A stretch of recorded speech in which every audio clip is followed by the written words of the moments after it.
కార్తీక మాసం తొలి ఏకాదశి కావటం చేత ఇక్కడ పెద్ద సంఖ్యలో, ఎందుకంటే ఈ గుడి నిర్మాణం కూడా ఇటీవలే జరిగింది.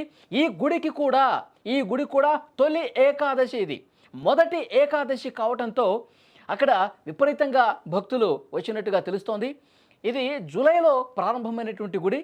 సో కాబట్టి ఆలయానికి మౌత్ టాక్ వల్ల ఇక్కడ ఆలయం ఉందని చెప్పి ఒకరి ద్వారా ఒకరికి తెలుసుకుని ఇక్కడికి రావటం జరిగింది. ఉదయం నుంచి కూడా పెద్ద సంఖ్యలో రావటం చేత ఈ తోపులాట జరిగినట్టుగా తెలుస్తోంది. ఈరోజు ఒక ప్రత్యేకమైనటువంటి పర్వదినం కాబట్టి భక్తులు పెద్ద సంఖ్యలో అక్కడికి రావటం చేత ఈ ఘోర దుర్ఘటన జరిగినట్టుగా ఒక కారణం కనిపిస్తుంది. ఇక రెండోది, శనివారం కావడంతో ఆలయానికి పోటెత్తిన భక్తులు శనివారం రోజు యాక్చువల్గా వెంకటేశ్వర స్వామికి పవిత్రమైనటువంటి దినంగా చెప్తా ఉంటారు.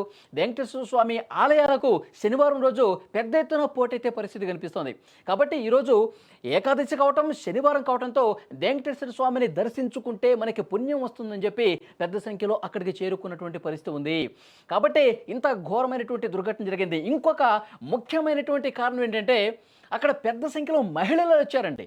మహిళలు వచ్చి అక్కడ ఏదైతే ఆ వే ఉందో, ఆ లోపలికి వెళ్ళే మార్గం ఉందో, ఆ మహిళలు కొంతమంది గొడవ పడ్డట్టుగా తెలుస్తోంది.